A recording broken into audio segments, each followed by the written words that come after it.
এই জীবনী তুলে ধরছে এবং একমাত্র কুমিল্লার মধ্যে একটাই আছে, কুমিল্লা বরুড়া সুন্নিয়া মিডিয়া। এই বরুড়া সুন্নিয়া মিডিয়া আপনারা পিস টিভিতে দেখবেন, আপনারা ইউটিউবের মধ্যে দেখবেন, শুধু আউলিয়া কেরামের তাৎপর্য, আউলিয়া কেরামের আলোচনা, আউলিয়া কেরামের জীবনী এবং সমস্ত সুন্নি পীর মাশায়েখ আউলিয়া কেরামদের আলোচনা করা হচ্ছে। এই বড়রা সুন্নিয়া মিডিয়াকে আল্লাহ তাআলা বরকত দান করুন, সকলে বলুন আমিন।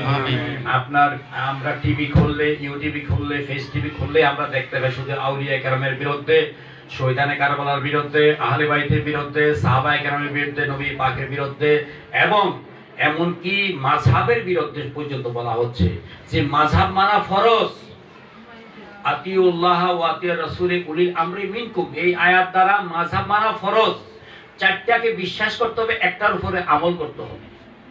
ইমামে আজম আবু হানিফা রাহমাতুল্লাহ আলাইহি, যিনি আপনার আল্লাহ তাআলাকে ৯৯ বার দেখেছেন, ৯৯ বার দেখার সুযোগ হয়েছে, তাহলে ওনাদের মতো লোকরে মানবো না, আমরা কি শয়তানকে মানবো?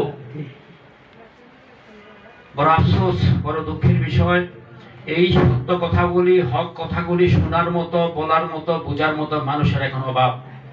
একটা ফিতনা বের হয়েছে, খুব সাবধান থাকবেন। জানাজার নামাজের পরে মুনাজাত দেওয়া হয় না।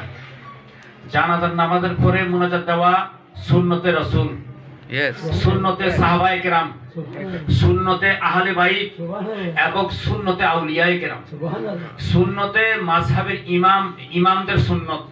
মাযহাবের ইমাম আবু হানিফা রাহমাতুল্লাহ আলাইহি দোয়া করেছেন এবং ইমাম আজম আবু হানিফা শুধু দোয়া করেছেন এইভাবে নয়।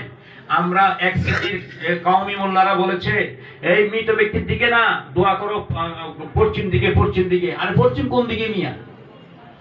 আমরা এক গ্রুপের পশ্চিম মনে করি, আরেক গ্রুপে আমাদেরকে পশ্চিম মনে করে, এইভাবে না? আমরা ওই দিকে, ওরা এই দিকে, এরা এই দিকে, ওরা এই দিকে। মূলত কি?